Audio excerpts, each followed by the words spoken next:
भरतपुर नाम के गांव में मनीष अपनी पत्नी रेखा और 2 बच्चों बंटू और चिंकी के साथ रहता था। मनीष अपना एक छोटा सा ढाबा चलाता था। मनीष बड़ा ही लजीज खाना बनाकर बेचता था, जिससे उसका ढाबा ठीक ठाक चलता था। वाह यार मनीष, क्या लाजवाब खाना है। तुझे पता है, इतना स्वादिष्ट पालक पनीर मेरी माँ भी बनाया करती थी यार। सच में मनीष भाई, मजा आ रहा है। उसके ढाबे पर उसके गांव के और आसपास के गांव के लोग खाना खाने आते रहते थे, लेकिन अब जुलाई का महीना शुरू हो चुका था। उसका ढाबा कच्चा बना हुआ था, जिस कारण बरसात के समय में वहां पानी टपकना शुरू हो जाता था और इसलिए बरसात में उसका धंधा मंदा पड़ जाता था। उसके ढाबे पर कम ग्राहक आने लगते हैं।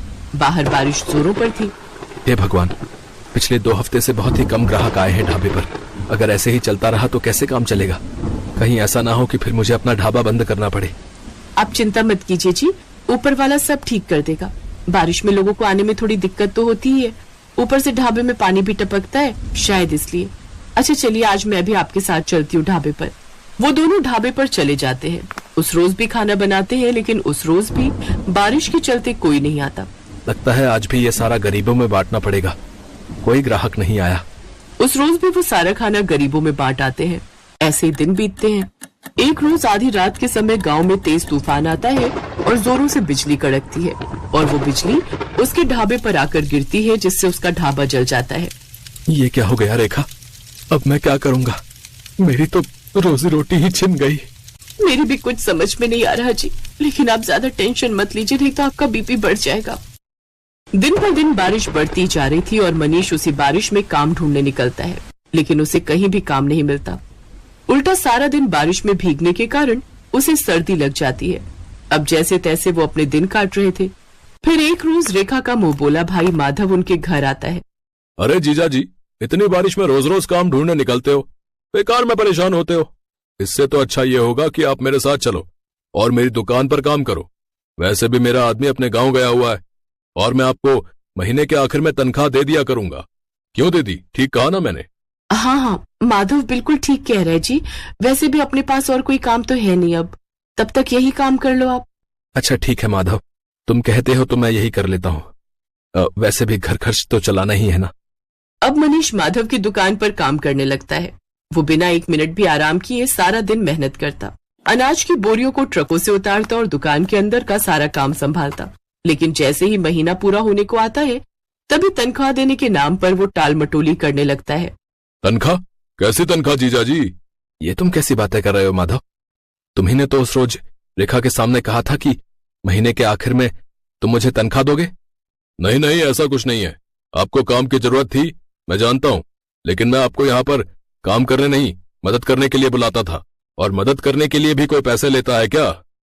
ये तुमने मेरे साथ ठीक नहीं किया माधव, मैं तुम्हें देख लूंगा। अरे जाओ जाओ, बड़े आए मुझे सबक सिखाने वाले। मनीष दुखी मन से घर आ जाता है। आ गए आप? आज तो महीने का आखिर है, आज तो आपको तनख्वाह भी मिल गई होगी। तो पापा, फिर तो आप कल ही मेरे स्कूल की फीस भर दीजिए। आपको पता है मेरी टीचर मुझे रोज रोज फीस के लिए टोकती है। ये सुनते ही मनीष की आंखों में आंसू आ जाते हैं। मेरा नसीब न जाने कैसा है रेखा, जो मेरे साथ कुछ भी अच्छा नहीं हो रहा। आप रो क्यों रहे हैं? ठीक से बताइए ना क्या बात है। फिर मनीष उसे सारी बात बताता है। हे राम, वो इतना बड़ा मक्कार निकलेगा मैंने कभी नहीं सोचा था। छी, उसे तो भाई कहते हुए भी शर्म आ रही है मुझे। फिर कुछ दिनों तक जैसे तैसे वो दूसरी जगह नौकरी की तलाश में जाता है। तब जाकर उसे एक बड़ी कोठी में ड्राइवर की नौकरी का काम मिल जाता है, जहां उसे महीने के 10,000 रुपए तनख्वाह के रूप में मिलते हैं। लेकिन उससे वो ड्राइवरी के अलावा अपने घर के काम भी लेते और इसी के सहारे अपना घर खर्च चलाता है। ऐसे ही एक शाम जब मनीष काम से घर लौट रहा होता है, तभी उसकी नजर सड़क किनारे गिरे हुए बच्चे पर जाती है, जो कि लगातार मदद की गुहार लगा रहा था। कोई मेरी मदद करो। ये तो किसी बच्चे की आवाज आ रही है। मनीष जल्दी से उसे पास के डॉक्टर के पास ले जाता है और उसका इलाज करवाता है। एक जमींदार का बेटा होने के बावजूद भी किसी ने मेरी जान नहीं बचाई, क्योंकि शायद कोई भी रोड एक्सीडेंट के लफड़े में नहीं पड़ना चाहता। लेकिन आपने बिना कुछ सोचे समझे मेरी जान बचाई। आपका बहुत बहुत धन्यवाद मनीष काका। अरे इसमें धन्यवाद कैसा? तेरी जगह अगर मेरा बेटा होता तो क्या मैं उसकी जान नहीं बचाता? उधर जैसे ये बात जमींदार को पता चली, वो दौड़ा दौड़ा आया और उसने वीरेन को गले से लगा लिया। तेरा बहुत बहुत शुक्रिया मनीष। अगर आज तू ना होता तो पता नहीं मेरे बेटे का क्या होता। ये ले मनीष, इसे मेरी तरफ से इनाम समझ कर रख ले। ये आप क्या कह रहे हैं जमींदार साहब? मुझे इन पैसों की कोई जरूरत नहीं है। रख लो मनीष, तुमने मेरे जान से प्यारे बेटे को बचाया है, तो उसके आगे तो ये सब कुछ भी नहीं है। मनीष जब घर आकर देखता है तो वो पूरे 5 लाख रुपए होते हैं। ये देख वो बहुत खुश होता है। अब वो जल्द ही सड़क किनारे अपनी जमीन पर खुद का पक्का ढाबा खोल लेता है। सड़क किनारे होने से अब उसकी और भी ज्यादा कमाई होने लगती है।